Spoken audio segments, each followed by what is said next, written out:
Which came first, the chicken or the egg? Did the universe have a beginning, and if so, what happened before then? Where did the universe come from, and where is it going?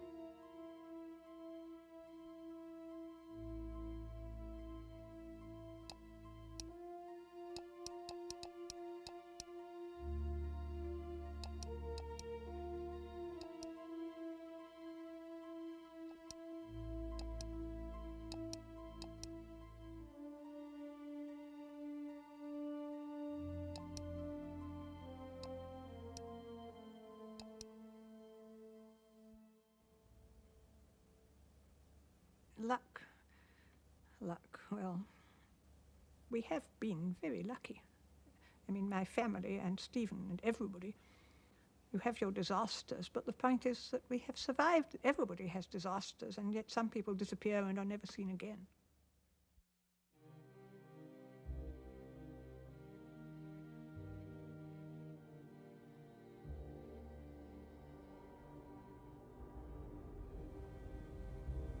Flying bombs were very alarming because they came buzzing over, and then they would cut out. And when you heard the bang, you knew it wasn't you, so you went back to your meal or whatever.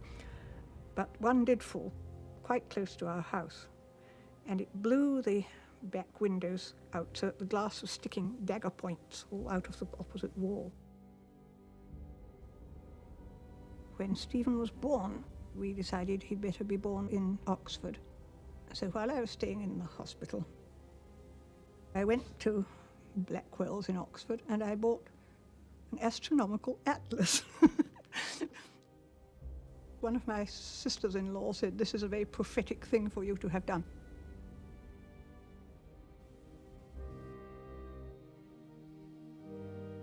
How real is time? Will it ever come to an end?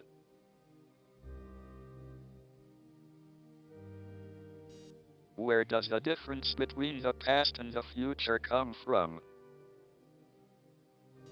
Why do we remember the past, but not the future?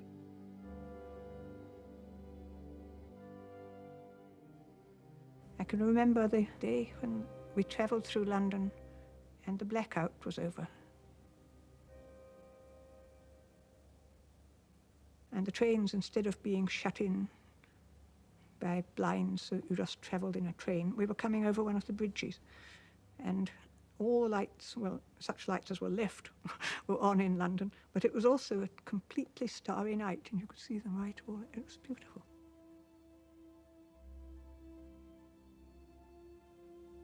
I remember we all used to lie on the grass looking straight up through the telescope and seeing the wonders of the stars. And Stephen always had a strong sense of wonder, and I could see that the stars would draw him, and further than the stars. I was born exactly 300 years after the death of Galileo. I estimate that about 200,000 other babies were also born that day. I don't know whether any of them was later interested in astronomy. My first memory is of Isabel pushing a rather antiquated carriage-built pram along North Road with Stephen and Mary in it, sort of looking very large because they had large heads and pink cheeks and they were very noticeable. They all looked different from ordinary people. I can remember visiting the Hawking home, several times. It was the sort of place where if you were invited to stay to supper, you might be allowed to have your conversation with Stephen, but the rest of the family would be sitting at the table reading a book, a behaviour which was not really approved of in my circle, but which was tolerated from the Hawkings because they were recognised to be very eccentric, highly intelligent, very clever people, but still a bit odd. My impression of the Hawking family was that they were all like that, except for Stephen, who seemed to be the only normal member of the family. Stephen used to reckon he knew, I think it was 11 ways of getting into the house. And I could only find 10 of them. I'm not sure where the other way was. On the north side of the house, there was a bicycle shed. It had a door at the front and a door at the back. Above that, there was the window into the L-shaped room. And at the front, you could get sort of round the corner onto the roof. And from that level, you could get onto the main roof. I think one of the ways Stephen could get in was on the main roof. As I say, he was a much better climber than I was. I still don't know what the 11th one was.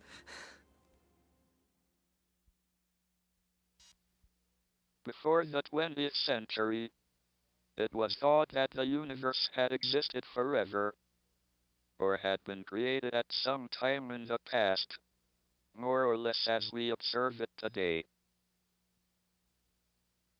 People found comfort in the thought that even though they may grow old and die, the universe was eternal and unchanging. I gave up playing games with Stephen, when he was ill that time, when he was about 12, because he started taking games terribly seriously. We had Monopoly. And first of all, the Monopoly board sprang railways going across it to add to the complications. And then Monopoly just wasn't adaptable enough. It ended up with a fearful game called Dynasty, which, as far as I can make out, because I say I never played it, went on forever because there's no way of ending it. It was almost a substitute for living, as far as I could make out. It took hours, hours, and hours. I thought it was a perfectly terrible game. I couldn't imagine anyone getting taken up with that. But well, Stephen always had a very complicated mind, and I felt as much as anything it was the complication of it that appealed to him. When I was in high school, I learned that light from distant galaxies was shifted to the red. This meant that they were moving away from us, and that the universe was expanding. But I didn't believe it. A static universe seemed much more natural. It could have existed, and could continue to exist, forever. We were discussing the possibility of the spontaneous generation of life. And I think that Stephen made a remark which indicated not only that he'd thought of this, but he'd even also come across some calculations as to how long it might take. At that time, I think I made a comment to one of my friends, John McLenaghan. I think that Stephen will turn out to be unusually capable. I don't think I put it in quite those words, but I made some such remark to him, and he disagreed. And so we made a bet on the subject. In our childish way, we bet a bag of sweets on the issue. And incidentally, I reckon that my bet has come correct, and I think I'm entitled to payment which has not yet been made. The expansion of the universe suggested the possibility that the universe had a beginning at some time in the past. The point at which the universe may have started out became known as the Big Bang.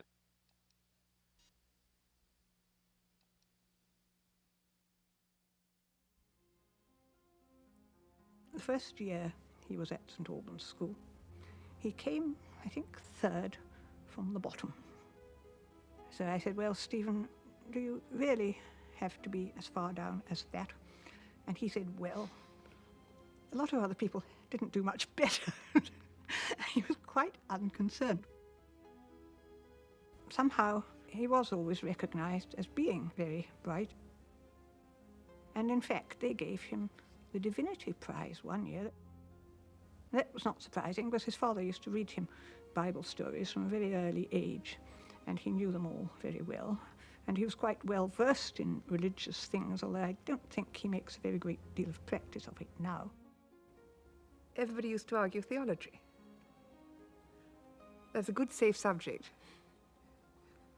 You don't need any facts or distracting things like that. If you go in for arguing, debating, you can quite happily debate about anything, including theology and the existence or otherwise of God. And then someone gets bored, or Journey into Space comes on, or something like that. The argument breaks up. In an unchanging universe, one can imagine that God created the universe at literally any time in the past. On the other hand, if the universe is expanding, there may be physical reasons why there had to be a beginning. An expanding universe does not preclude a creator, but it does place limits on when he might have carried out his job.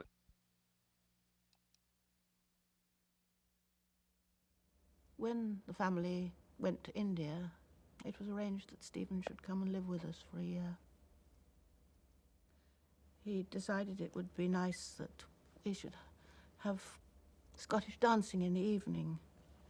Now, mind you, this was quite an ordinary house, but we had rather a lot of room and a large hall. And so we bought some records and a book about what you do. And Stephen took charge. And he insisted that you put on a jacket and a tie. And then he was the master of the proceedings. And Stephen took it very seriously. But then he liked dancing, you see. There were 4 physicists in my year. Gordon Berry, Richard Bryan, Stephen, myself. I first remember Stephen on an occasion when Gordon and I went up after dinner to his room to try to find him. And Stephen was up there with a crate of beer, slowly drinking his way through it. He was only 17. He couldn't legally go into a pub. He'd gone up to Oxford ridiculously early.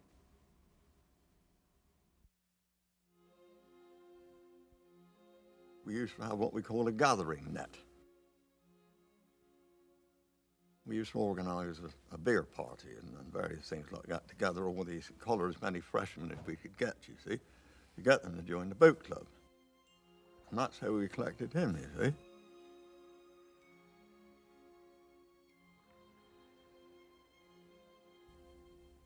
But the question always to Stephen was, should we make him a cox at the first date or the second date, you see?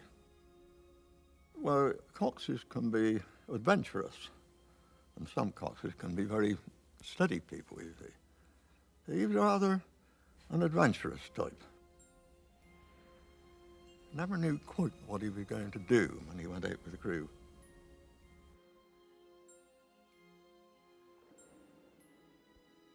I think he used to bring his work down with him into the boat sometimes, you know. The sort of thinking gear was going on different levels. We were asked to read a chapter 10, in a book called Electricity and Magnetism by Bleeny and Bleeny, an unlikely combination, a husband and wife team. And at the end of that chapter, there are 13 questions, all of them final honours questions. I discovered very rapidly that I couldn't do any of them. Richard and I worked together for the week, and we managed to do 1.5 questions, which we felt very proud of. Gordon refused all assistance and managed to do 1 all by himself. Stephen, as always, hadn't even started. But the next morning, He went up to his rooms at 9 o'clock, and we came back about 12, maybe 12:05. And down came Stephen, and we were in the college gateway in the lodge. "Ah, Hawking," I said, "how many have you managed to do then?" "Well," he said, "I've only had time to do the first 10. And I think at that point we realised that it's not just that we weren't in the same street, we weren't on the same planet. I once calculated that I did about 1,000 hours work in the 3 years I was at Oxford, an average of an hour a day. I'm not proud of this lack of work. I'm just describing my attitude at the time. An attitude that nothing was worth making an effort for. He used to produce his work every week for tutorials, and as he never kept any notes or papers or that sort of thing, on leaving my room he would normally throw it in my wastepaper basket.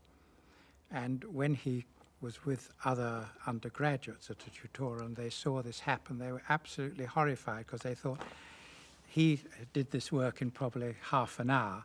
And if they could have done it in a year, they wouldn't have thrown it in the wastepaper basket, they would have put it in a frame up on their walls. Because of my lack of work, I had planned to get through the final exam by doing problems in theoretical physics and avoiding any questions that required factual knowledge. I didn't do very well. I was on the borderline between a first and second class degree, and I had to be interviewed to determine which I should get. They asked me about my future plans.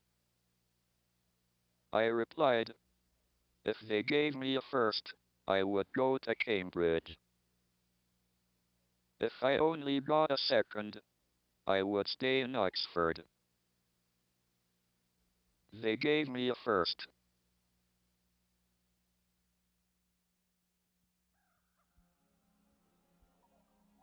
I drove Stephen and his young brother out to Woburn Park, and he climbed a tree. He was testing himself out, I think. I didn't realize. And he did manage to climb a tree and to go along a branch of it and to get himself down. I think he began to notice that his hands were less useful than they had been, but he didn't tell us. UNIV has these square staircases, which are round, but they're square. It was just coming down from one of the rooms. Steve actually fell on the stairs, coming down stairs, and kind of bounced all the way down to the bottom. I don't know if he lost consciousness, but he lost his memory. We took him to either my room or someone's room. The first question, of course, was, who am I? And we told him, you're Steve Hawking. And a minute later, or right away, he would ask again, who am I? Steve Hawking. And then after a couple of minutes, he remembered that he was Steve Hawking. Then we'd say, well, do you remember going down to the bar and having a drink on Sunday night? Or do you remember coxing on the river on Monday? And his memory came back gradually until he could remember the previous day's events and then the previous hour. And then by the end of the 2 hours, he could remember everything. The question was, well, maybe, you've lost some of your mind because of this. And so Steve decided, well, I'll take the Mensa test. We said, of course you'll get into Mensa. But he came back delighted that he was able to get into Mensa, absolutely delighted.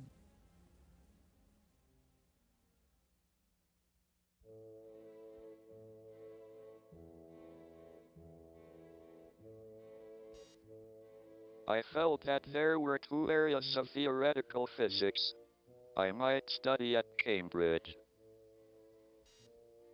One was cosmology, the study of the very large. The other was elementary particles, the study of the very small. However, I thought that elementary particles were less attractive because there was no proper theory. All they could do was arrange the particles in families, like in botany. In cosmology, on the other hand, there was a well-defined theory, Einstein's general theory of relativity.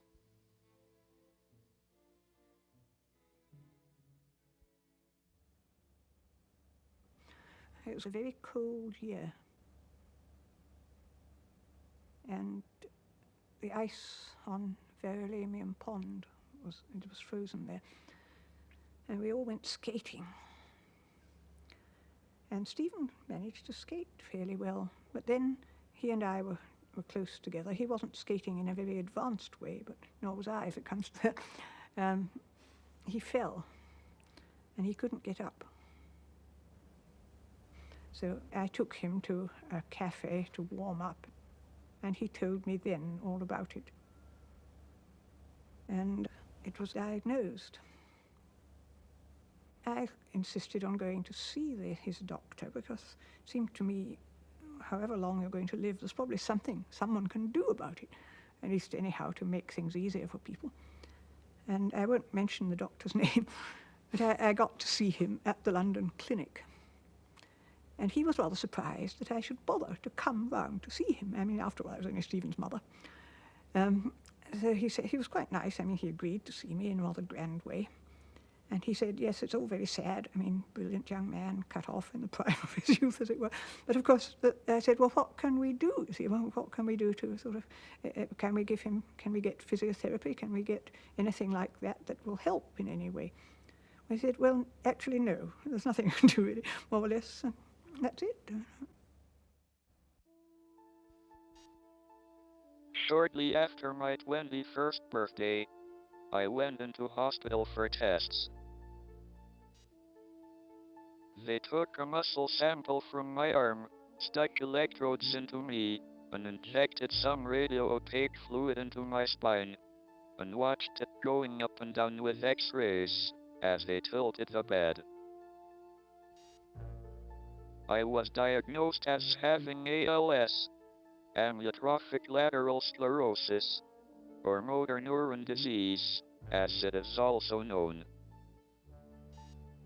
The doctors could offer no cure, and gave me 2.5 years to live.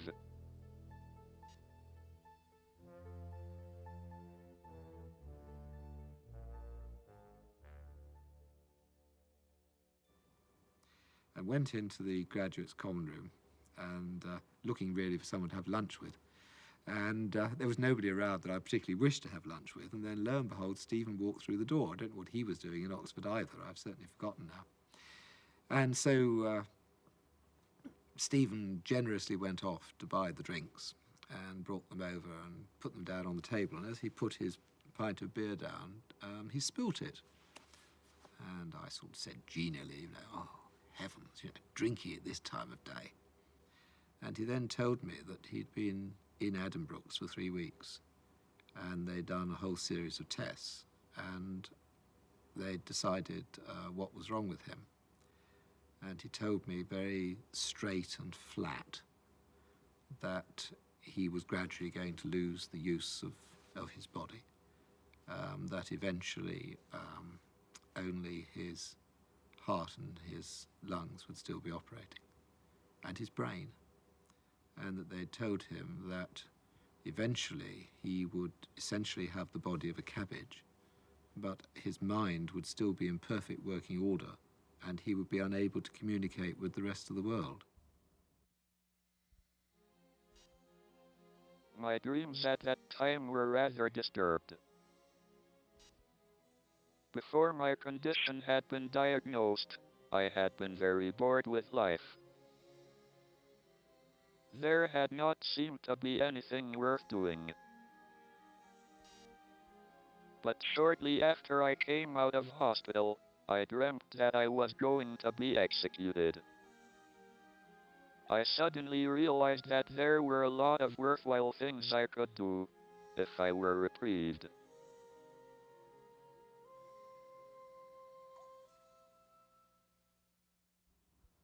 I knew perfectly well that he had no faith, and to me, that made it the more difficult, because you must ask yourself, why me? Why this? Why now? But he just totally, flatly accepted that this was what was going to happen to him. And as far as I can gather, at that point, he started to do some work.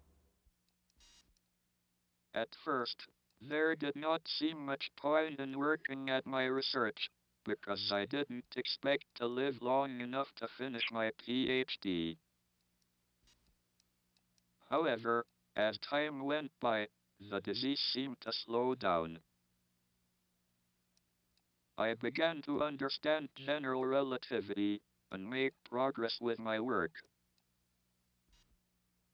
But what really made a difference was, I got engaged to a girl called Jane Wilde. This gave me something to live for, but it also meant that I had to get a job if we were to get married. Stephen was already ill. Jane knew it. And it was another instance of Stephen's luck, you know, meeting the right person at the right time. Because Stephen was very, very badly depressed. And he wasn't really very much inclined to go on with his work. I mean, he'd been told he'd only got 2.5 years. What can you do in that time?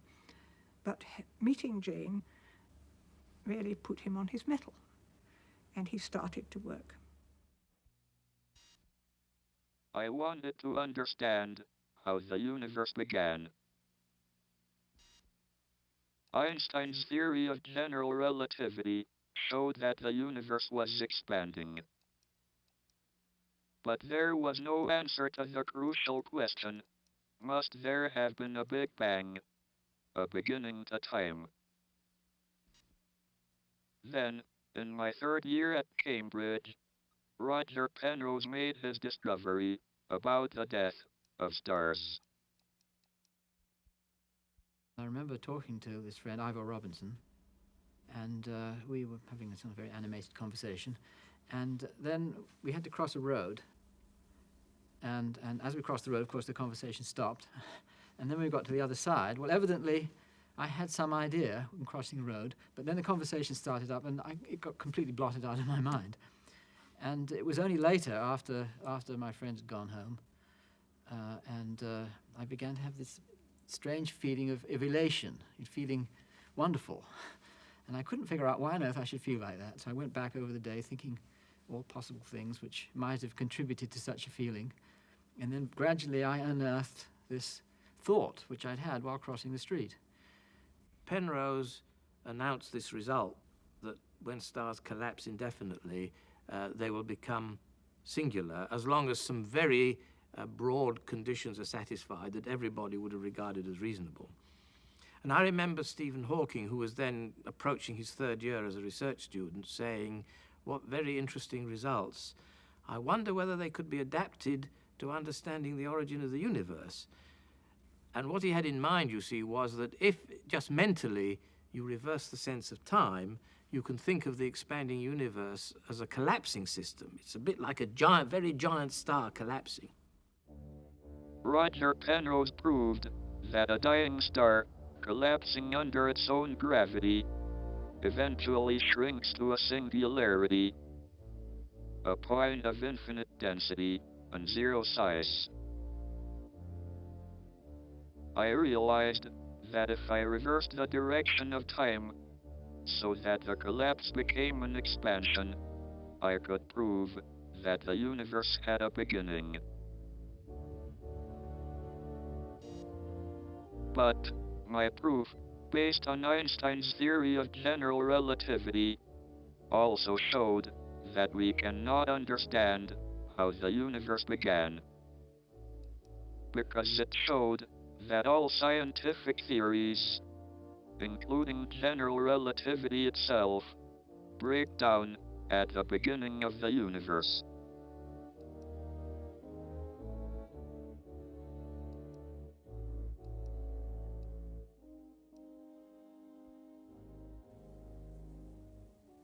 We had this meeting at the Institute of Space Physics in New York.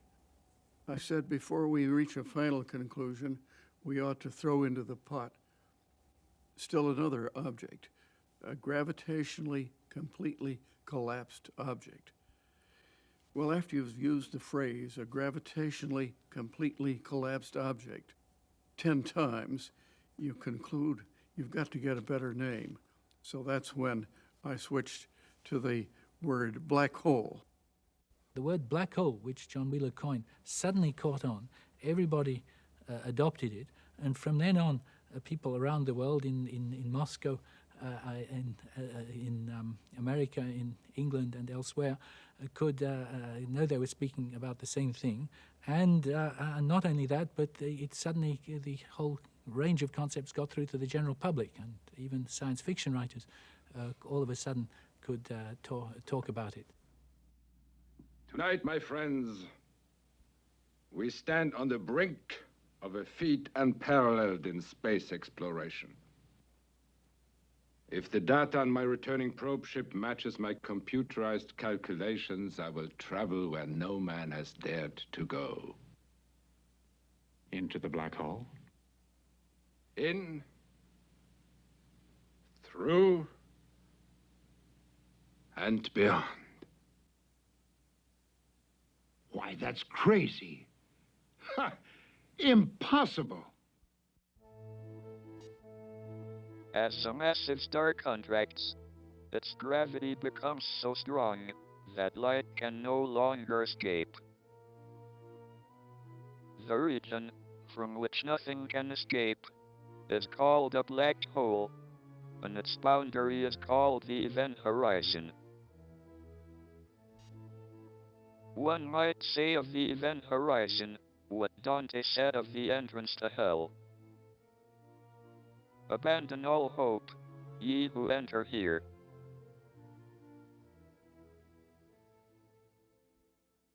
I was once asked to actually be an adjudicator on an essay of which the subject was how to fall through a black hole and live.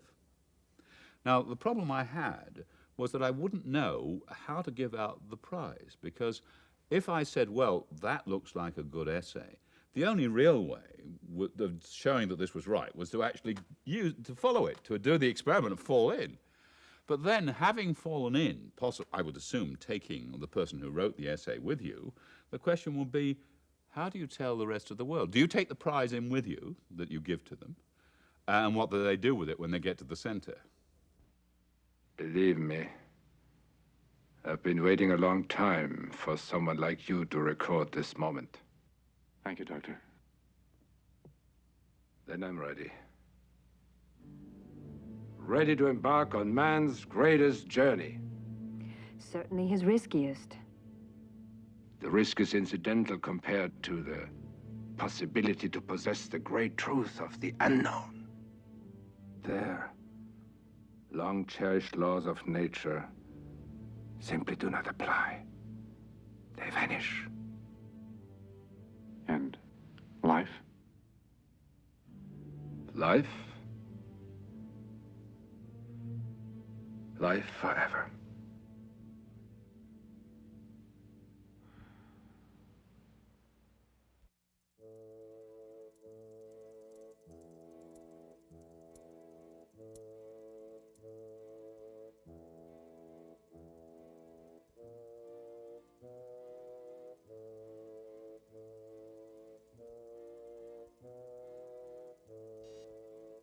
If you were watching an astronaut, foolhardy enough to jump into a black hole, at some time on his watch, say 12 o'clock, he would cross the event horizon and enter the black hole. But no matter how long you waited, you would never see the astronaut's watch reach 12 o'clock.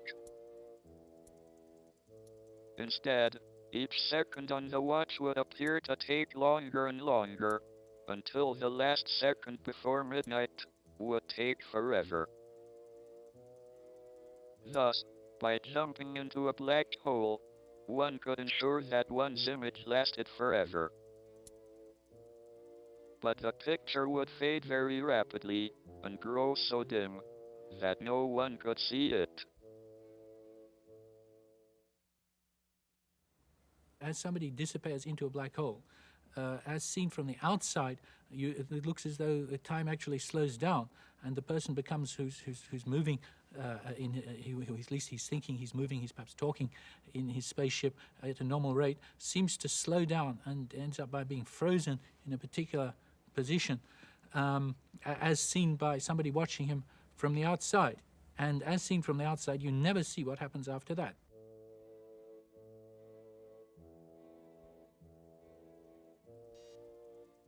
The astronaut wouldn't notice anything special when his watch reached midnight, and he crossed the event horizon into the black hole. Until, of course, he approached the singularity and was crushed into spaghetti.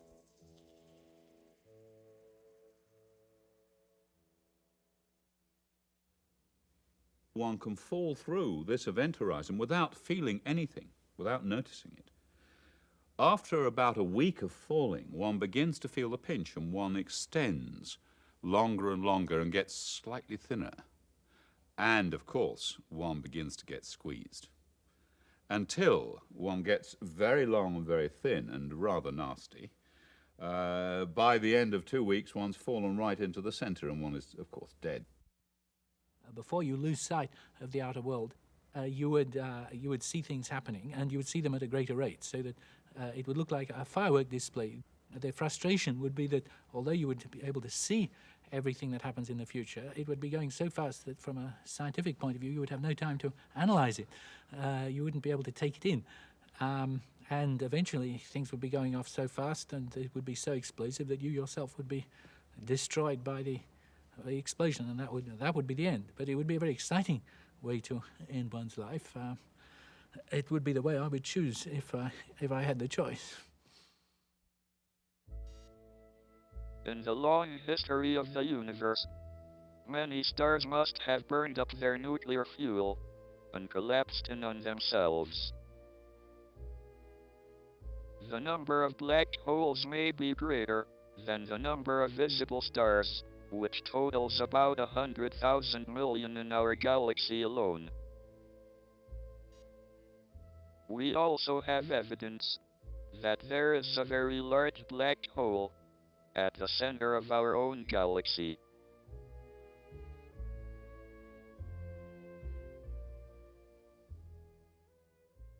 Friends ask me, well, if a black hole is black, how can you see it? And I say, have you ever been to a ball? Have you ever watched the young men dressed in their black evening tuxedos and the girls in their white dresses whirling around, held in each other's arms, and the lights turned low, and all you can see is the girls? Well, the girl is the ordinary star, and the boy is the black hole. You can't see the black hole any more than you can see the boy, but the girl going around gives you convincing evidence there must be something there holding her in orbit. One evening, shortly after the birth of my daughter, Lucy, I started to think about black holes as I was getting into bed. My disability makes this rather a slow process, so I had plenty of time. Suddenly, I realized that the area of the event horizon must always increase with time. The increase in the area of the event horizon was very reminiscent of a quantity called entropy, which measures the degree of disorder of a system. It is a matter of common experience that disorder tends to increase with time if things are left to themselves. Jacob Bekenstein came into the office one day. Jacob, I said, it always troubles me when I put a hot teacup next to a cold teacup. I've increased, by letting heat flow from one to the other, the amount of disorder in the universe. But Jacob, if a black hole swims by and I drop both teacups into this, I've concealed the evidence of my crime, have I not? Bekenstein's a man of great integrity, and he looked troubled, and he came back to me later, and he said, "No, you have not concealed the evidence of your crime. The black hole records what's happened to you." Stephen Hawking read the paper in which Bekenstein announced this result, thought it was preposterous, and decided to prove it was wrong. My discoveries led Jacob Bekenstein to suggest that the area of the event horizon actually was the entropy of a black hole. But there was one fatal flaw in Bekenstein's idea. If black holes have an entropy, they ought to have a temperature. And if they have a temperature, they ought to give off radiation. But how could they give off radiation if nothing can escape from a black hole? As it turned out, Bekenstein was basically correct, though in a manner far more surprising than he, or anyone else, had expected.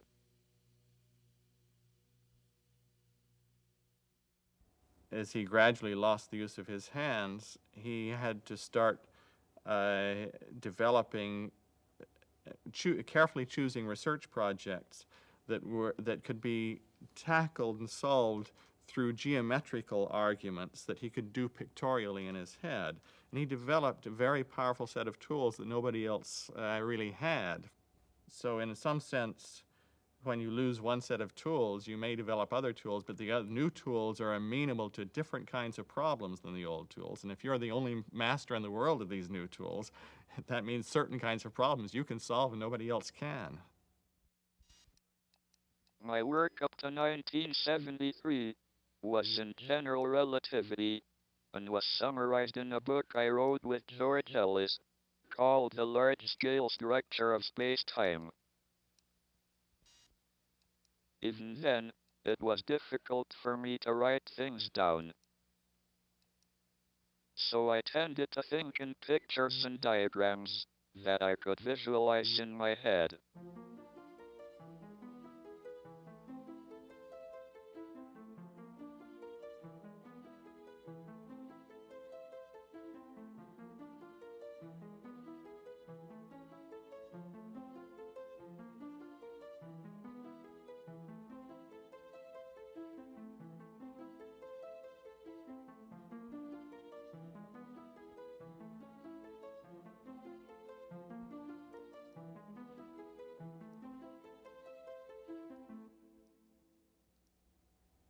I remember visiting Stephen and Jane at their home in Cambridge. After supper in the evening, when it was time for Stephen to go to bed, Jane insisted, and Stephen acquiesced, I guess this was standard, that Stephen make his way up. I've forgotten whether it was one flight of stairs or two flights of stairs alone, and this was a period when he could no longer walk. The way he got up the stairs was he grabbed hold of the pillars that support the banister and pulled himself up the stairs with the strength of his own arms, dragging himself up from the ground floor on up to the second story in a long, arduous effort. Jane explained that this was an important part of his physical therapy to maintain his coordination and strength as long as possible. At first, it was sort of heart-rending to watch what appeared to be the agony of pulling himself up the stairs until I understood. It's just part of life, pulling himself up the stairs like that.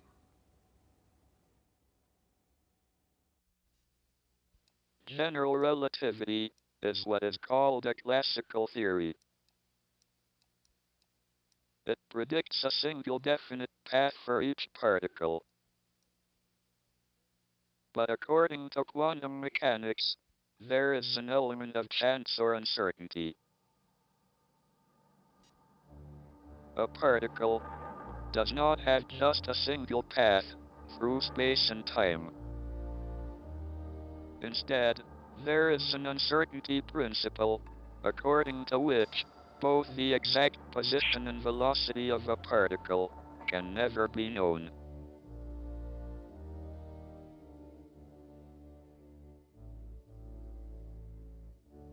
I began investigating the effect quantum mechanics might have on particles near a black hole. I found that particles could escape from a black hole, that black holes are not completely black. At first I didn't believe it, but when I redid the calculations, I couldn't get the effect to go away. I met Martin Rees, and he was shaking with excitement. And he said, have you heard what Stephen has discovered? Everything is different, everything is changed. I was still unsure of my discovery, so I only told a few colleagues.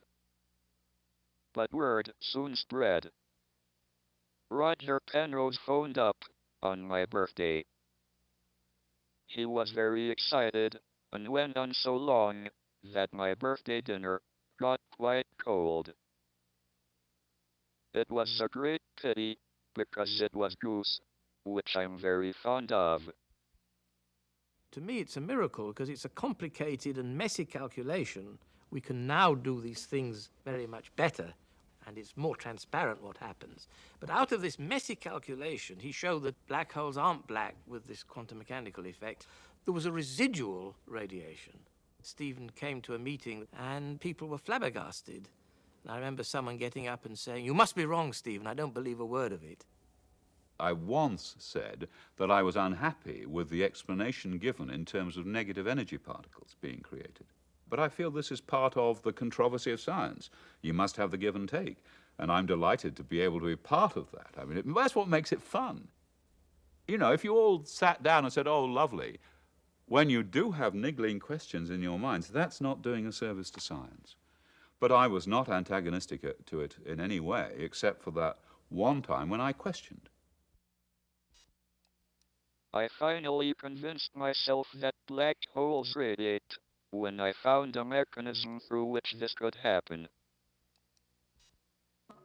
According to quantum mechanics, space is filled with virtual particles, nanny particles, that are constantly materializing in pairs, separating, coming together again, and annihilating each other.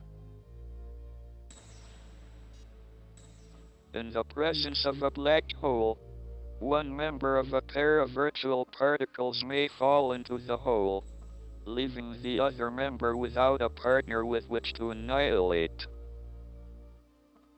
The forsaken particle appears to be radiation emitted by the black hole. And so, black holes are not eternal. They evaporate away at an increasing rate until they vanish in a gigantic explosion. Quantum mechanics has allowed particles and radiation to escape from the ultimate prison, a black hole. Einstein never accepted quantum mechanics because of its element of chance and uncertainty. He said, God does not play dice. It seems that Einstein was doubly wrong. The quantum effects of black holes suggest that not only does God play dice, he sometimes throws them where they cannot be seen. He says himself that he wouldn't have got where he is if he hadn't been ill. And I think that's quite possible because it's like Johnson said, you know, knowledge that you're to be hanged in the morning concentrates the mind wonderfully. And he has concentrated on this in a way that I don't think he would have done because he always took a great interest in a lot of things in life. And I don't know that he'd have applied himself quite the same way if he'd been able to get around as he used to do. So in a way, no, I can't think anyone's lucky having an illness like that even so. But it's less bad luck for him than it would be for some people, you see what I mean. because he can so much live in his head. When I lived with the Hawking family, I would usually get up around 7:15 or 7:30 and take a shower and then read my Bible some in the morning and pray. And then I would go down at 8:15 to get Stephen up. And then at breakfast, I would often tell him what I'd been reading in the Bible, hoping that, you know, maybe this would eventually have some influence. So then we would go into work, and usually we'd go in and see if there were any scientific papers that people send out. And I did discover that despite Hawking's great brilliance, he does read quite slowly. I mean, I could read about twice as fast as he. But of course, the point is, he would have to read to remember it, because it would be very difficult for him to go back and access the thing. Whereas I could skim the paper rather quickly and say, is there something interesting in this? If I wanted to work on it, I could pick the thing up and look at it. Black hole radiation has shown us that gravitational collapse is not as final as we once thought. If an astronaut falls into a black hole, he will be returned to the rest of the universe in the form of radiation. Thus, in a sense, the astronaut will be recycled. However, it would be a poor sort of immortality, because any personal concept of time would come to an end as he is torn apart inside the black hole. All that would survive would be his mass, or energy.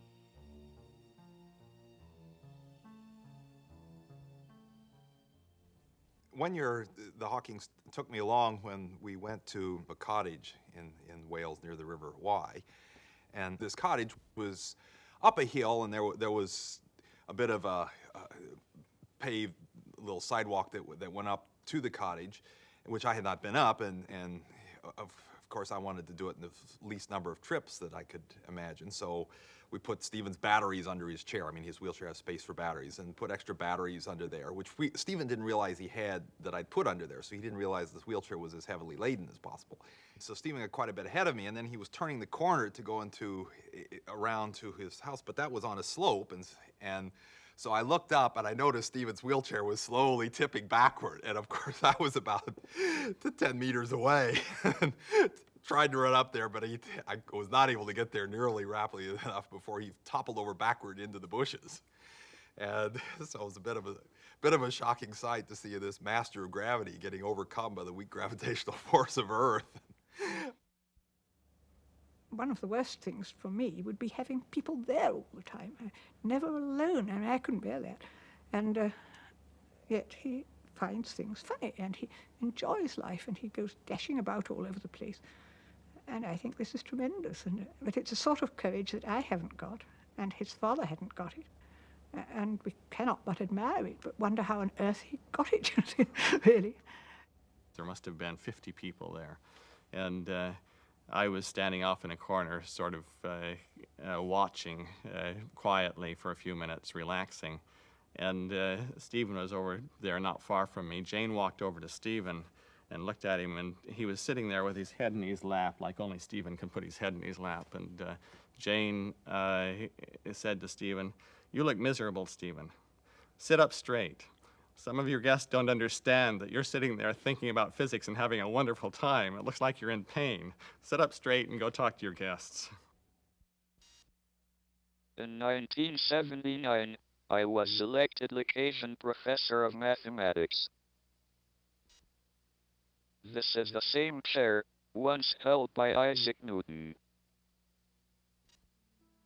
They have a big book, which every university teaching officer is supposed to sign. After I had been Lucasian Professor for about a year, they realized I had never signed. So they brought the book to my office, and I signed with some difficulty. That was the last time I signed my name.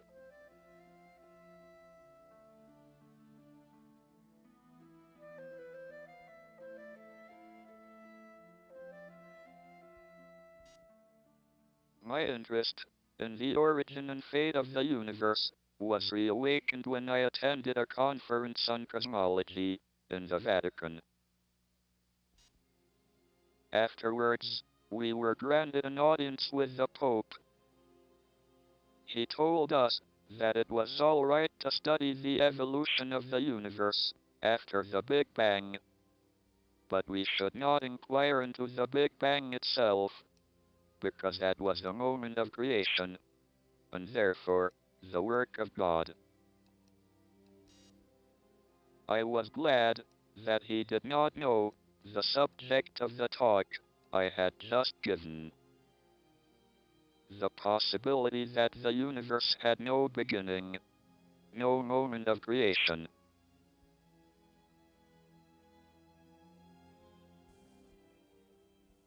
There were theories in the early 70s, in fact the first type of creation theories, where the people concerned started off with a fixed external space and time, which, as it were, for eternity was empty.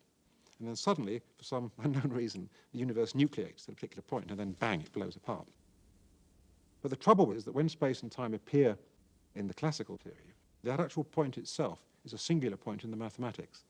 The mathematics breaks down, and so you cannot in fact use that to give you a creation theory. If one goes back in time, one comes to the Big Bang singularity, where the laws of physics break down. But there's another direction of time that one can go in, which avoids the singularity. This is called the imaginary direction of time. In imaginary time, there need not be any singularities which form a beginning or end to time.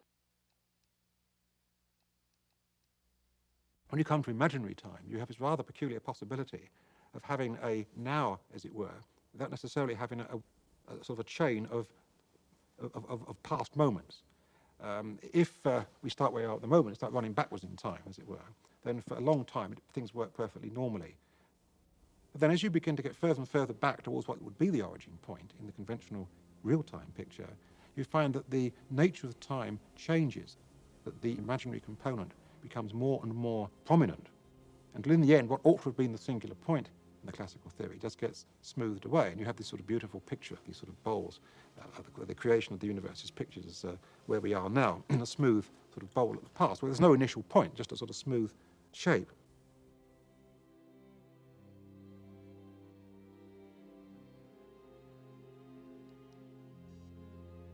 So long as the universe had a beginning, we could suppose it had a creator.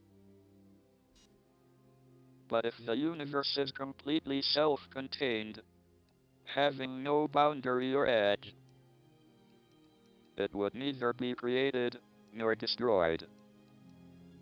It would simply be. What place, then, for a creator?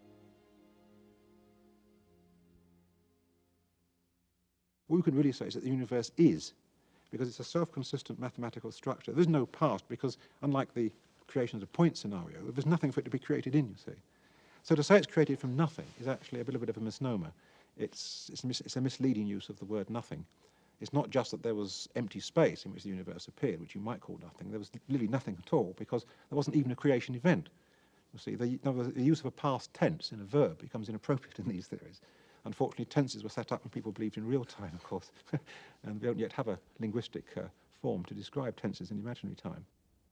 The word time was not handed down from heaven as a gift from on high.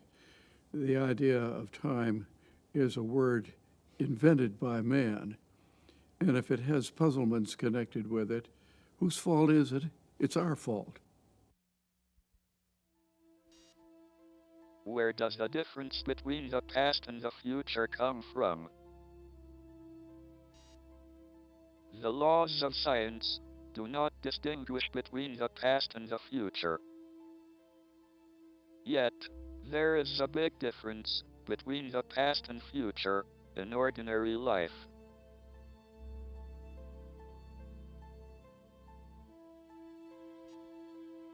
You may see a cup of tea fall off a table and break into pieces on the floor, but you will never see the cup gather itself back together and jump back on the table. The increase of disorder, or entropy, is what distinguishes the past from the future, giving a direction to time.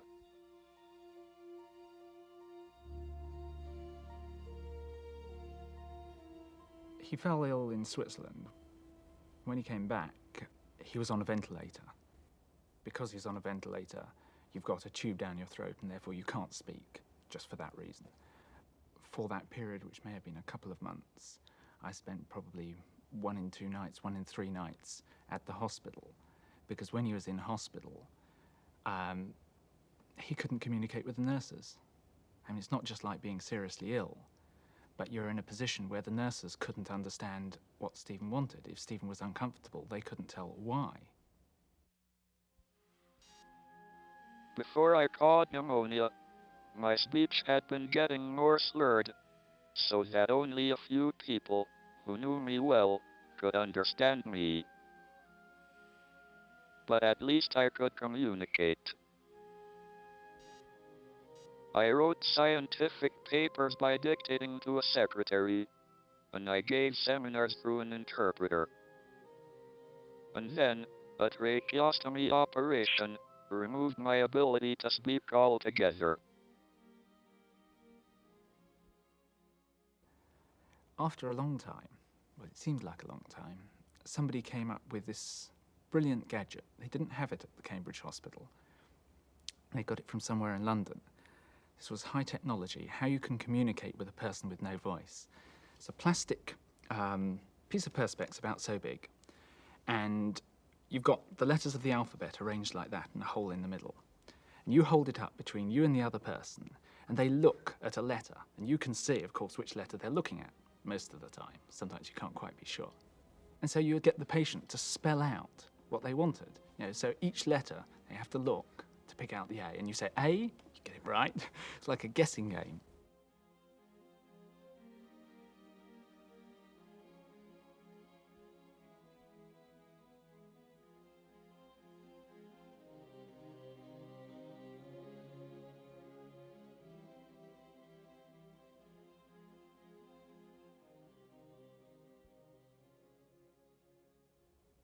Stephen wasn't willing to accept that he wasn't going to speak again. And he thought that he would be giving in by trying to find a method of communicating other than speech. And I remember I went in one evening, and this was the first time that he asked to be gotten out of bed to use the computer. Sometimes they would sit him up so that he wasn't lying in the bed all the time, as you do with a patient. But this time when I turned up, he asked the nurse, could he be gotten out of bed? So he could use the computer, and he did. And I remember the first thing he typed on there, after saying hello, Stephen's always very polite about things like that, was, will you help me finish my book?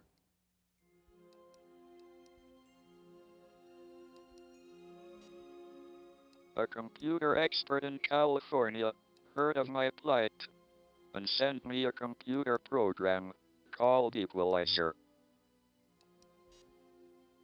This allowed me to select words from a series of menus on a screen by pressing a switch in my hand. These words could then be sent to a speech synthesizer attached to my wheelchair. Much to my surprise, I found I was able to communicate much better than before. When eventually he went home from hospital, again, he was told he needed 24-hour nursing, and everyone was saying, well, how's he going to go in and do work? Is he going to trail around with a series of nurses after him working in the office? And of course he did.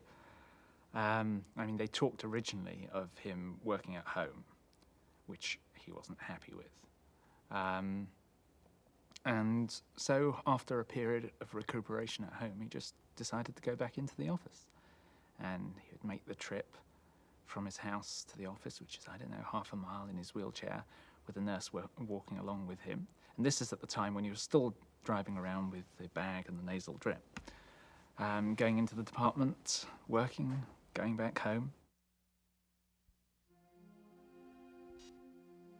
I began to wonder what would happen when the universe stopped expanding and began to contract. Would we see broken cups gather themselves together off the floor and jump back onto the table? Would we be able to remember tomorrow's prices and make a fortune off the stock market? It seemed to me the universe had to return to a smooth and ordered state when it recollapsed. If this were so, time would go backwards when the universe began to collapse. People in the contracting phase would live their lives backward. They would die before they were born and get younger as the universe got small again. Eventually, they would return to the womb. He gave me my first problem to do. He asked me to look at this mathematical problem, and usually when he gives a problem, he has a good idea of what the answer should be. And I went to look at it, and it took me a few months to understand what was it about. And I came back and I said, Stephen, I get this answer. And he said to me, no, that is not what I expected. I said, Stephen, that's what I get. So I went to the blackboard, explaining to what he does. He said, did you think about that particular case? I said, oh, no, I didn't. So I went back. I calculated what he talked to me about. I came back a few weeks after, and I said, Stephen, I don't get this thing. I still get the same answer I had originally. So he said to me, no, this doesn't work. Did you think about that? I said, oh, no, I'd forgotten about that particular case. So I went back to the drawing board and started calculating again. And again, got the same answer. So I went back to see Stephen, and this dragged on for about 2 or 3 months. Finally, he said to me, maybe one of your approximations is not valid. So me and a colleague decided to do the thing with computers. And then this takes a lot of time to write the programs and to be sure the program was correct. We get the answer, and it was still the way that I had said before, and not the way that Stephen had said. So we went to see Stephen, and we say, you see, again. I had made a mistake. I had been using too simple a model of the universe. Time will not reverse direction when the universe begins to contract. People will continue to get older, so it is no good waiting until the universe recollapses to return to our youth.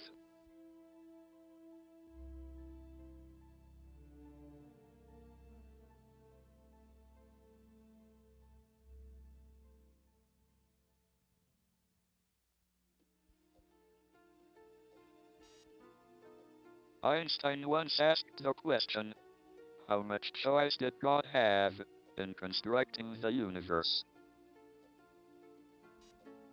If my proposal that the universe has no boundary is correct, he had no freedom at all to choose how the universe began. He would only have had the freedom to choose the laws the universe obeyed. This, however, may not have been all that much of a choice. There may well be only one unified theory that allows for the existence of structures as complicated as human beings, who can investigate the laws of the universe and ask about the nature of God.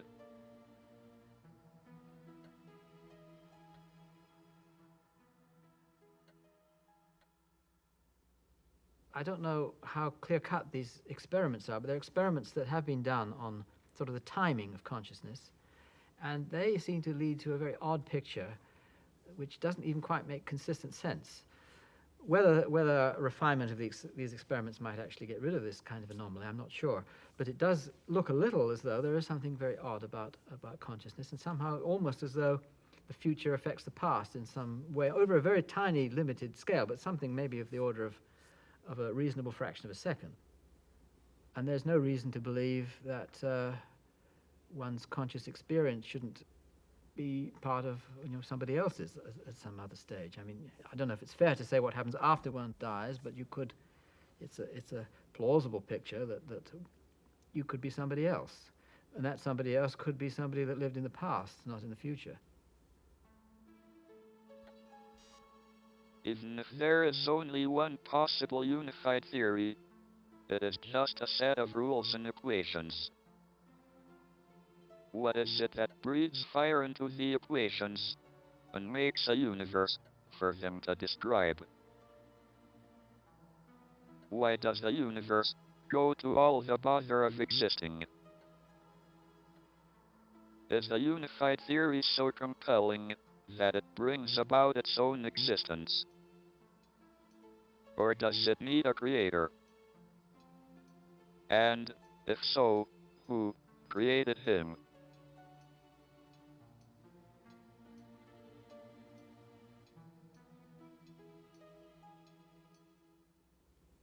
I think I would say that the universe has a purpose. It's not a somehow just there by chance. I mean, I think it's, yeah. So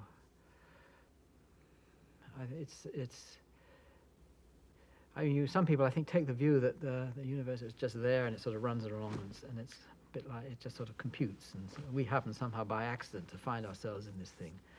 But I don't think that's a very fruitful or helpful way of looking at the universe. I think that there is something much deeper about it. In real time, the time in which we live, the universe has two possible destinies. It may continue to expand forever, or it may recollapse and come to an end at the Big Crunch. It would be rather like the Big Bang, but in reverse. I now believe that the universe will come to an end at the Big Crunch. I do, however, have certain advantages over many other prophets of doom. Whatever happens 10 billion years from now, I don't expect to be around to be proved wrong. Of all the pictures that I know, the simplest of any cosmology is that in which the universe is closed, has a finite lifetime, and collapses with the same kind of collapse that a black hole does. If it should turn out that indeed the universe is limited in its life, how is that different from the life of each one of us?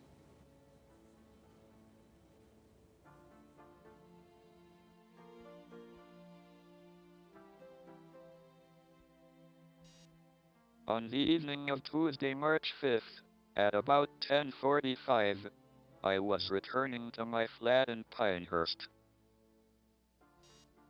It was dark and raining. I came up to Grange Road and saw headlights approaching, but judged that they were far enough away that I could cross safely. The vehicle must have been traveling very fast, for when I got just past the middle of the road, my nurse screamed, "Look out." I heard tires skidding, and my wheelchair was struck a tremendous blow in the back. I ended up in the road, with my legs over the remains of the wheelchair.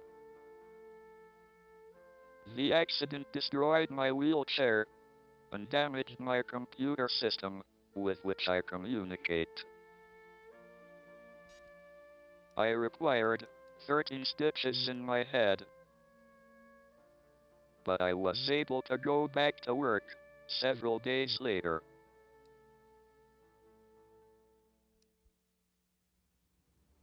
The memories I have are very much kind of visual pictures of what Stephen was of seeing Stephen in certain situations. He was always moving, always. Well, hardly ever still. It was the same thing about his face and gesture, which he used a great deal, I should say, but it's only memory. I found some photographs recently which reminded me of the general look of everybody.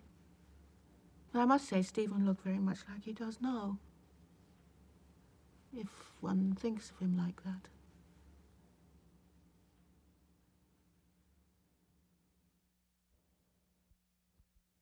He does believe very intensely in the almost infinite possibility of the human mind.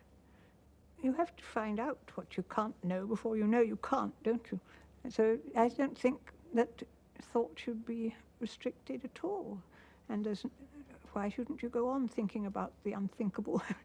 Somebody's got to start sometime. I mean, think how many things were unthinkable a century ago, and yet people have thought them, and often they also seem quite unpractical. So not all the things Stephen says probably are to be taken as gospel truth. He's a searcher. He's looking for things. And if he is, sometimes he probably talks nonsense. Well, don't we all? But the point is that people must think. People must go on thinking. They must try to extend the boundaries of knowledge, and they don't sometimes even know where to start. You don't know where the boundaries are, do you? You don't know what your taking off point is.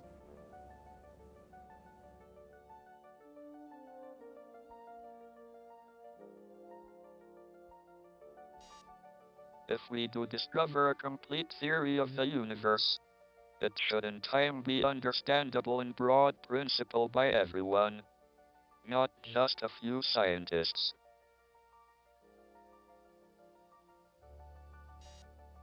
Then we shall all, philosophers, scientists, and just ordinary people, be able to take part in the discussion of why it is that we and the universe exist. If we find the answer to that, it would be the ultimate triumph of human reason. For then we would know the mind of God.